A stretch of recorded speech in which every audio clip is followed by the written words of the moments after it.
Drills ద్వారా test చేయడం జరిగింది. మీకు ముందే తెలియజేశాము.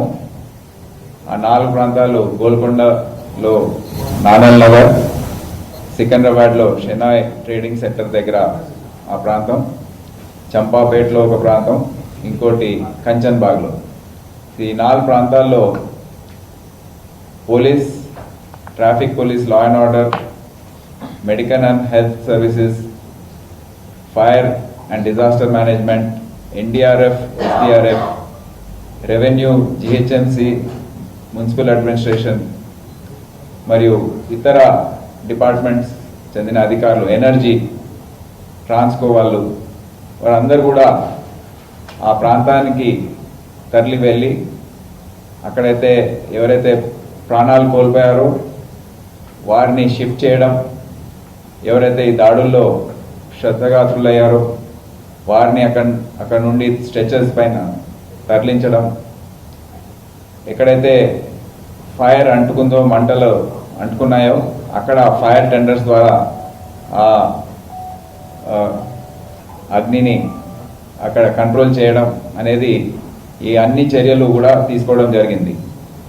ఈ అంబులెన్సెస్ కానివ్వండి, ఫైర్ టెండర్స్ కానివ్వండి, రావడానికి వెళ్ళడానికి ఏదైతే ట్రాఫిక్ పోలీస్ ద్వారా క్లియరెన్స్ వారు ఇవ్వదలిచిందిగా మేము ముందే చెప్పాము, వారు కూడా ట్రాఫిక్ క్లియరెన్స్ ఇచ్చి వెళ్ళేటప్పుడు కూడా ఈ అంబులెన్స్ కానివ్వండి, ఫైర్ టెండర్స్ కానివ్వండి కూడా వారందరికీ ఈ వాహనాలు అన్నిటికీ కూడా క్లియరెన్స్ ఇచ్చి పంపించడం, లా అండ్ ఆర్డర్ పోలీసు చుట్టుపక్కల ఉండి ప్రజల్ని అదుపు చేయడం, కంట్రోల్ చేయడం అనేది ఈరోజు జరిగింది.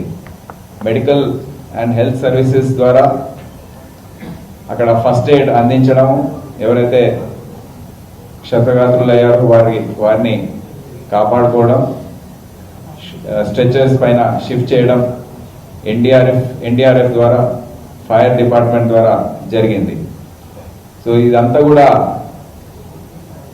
ప్రజల్లో అప్రమత్తత పెంచడానికి ఇదొక సన్నాహక చర్య అనేది అందరికీ తెలియజేస్తున్నాము. దీని గురించి ఎవరు కూడా భయభ్రాంతులయ్యే అవసరం ఏమి లేదు.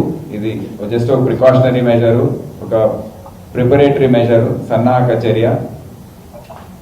మన ఇటువంటి పరిస్థితులు ఏమైనా ఉత్పన్నం అవుతే దాంట్లో గవర్నమెంట్ డిపార్ట్మెంట్ సంబంధించిన అధికారులు, ఏజెన్సీస్ ఏ విధంగా రియాక్ట్ అవుతాయి, వారి ప్రిపరేషన్ ఏ విధంగా ఉన్నది అనేది కనుక్కోవడానికి ఈ మాక్ డ్రిల్ మొత్తం దేశవ్యాప్తంగా ఈరోజు చేయడం జరిగింది. చాలా సంవత్సరాల తర్వాత, ముఖ్యంగా చెప్పాలంటే 54 సంవత్సరాల తర్వాత ఈ విధంగా సైరన్స్ మోగించడం, ఇటువంటి మాక్ డ్రిల్ చేయడం అనేది జరుగుతుంది కనుక తప్పకుండా దీంట్లో లోపాలు ఉంటాయి. మీరు కూడా ఇప్పుడు చూశారు, దాంట్లో లోపాలు ఉన్నాయి కొన్ని. అవన్నీ కూడా మేము మళ్ళీ అందరం కూర్చొని సమీక్షించి ఏ విధంగా దీన్ని ప్రిపరేషన్ ఇంకా మంచిగా చేయొచ్చు, యాక్టివిటీ ఇంకా బాగా చేయొచ్చు అనేది రివ్యూ చేసుకొని వచ్చే రోజుల్లో కూడా ఈ అప్రమత్తత ఏదైతే ఉందో దాన్ని కొనసాగిస్తూ ఏదైతే ప్రిపరేషన్ అవసరమో ఇటువంటి పరిస్థితులకు అది ఇంకా మెరుగుపరిచే విధంగా మేము అన్ని చర్యలు తీసుకుంటామని మీకు అందరికి తెలియజేస్తూ, ఇదంతా ప్రజలకు సందేశం ఏంటంటే రాష్ట్ర ప్రభుత్వం తరఫున అన్ని డిపార్ట్మెంట్స్ కూడా అలర్ట్గా ఉన్నాయి.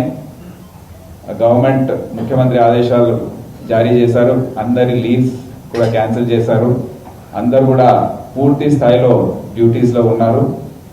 ఎందుకంటే మన మిలిటరీ ఏదైతే ఉందో వారికి పూర్తి స్థాయిలో అన్ని విధాలుగా సపోర్ట్గా సివిల్ అడ్మినిస్ట్రేషన్ ఉండాలని ఒక ఉద్దేశంతో ఈ చర్యలన్నీ కూడా తీసుకోవడం జరిగింది. సో ఎవరు కూడా ఏది కూడా ఆలోచించే అవసరం లేదు, భయభ్రాంతులు గురయ్యే అవసరం లేదు.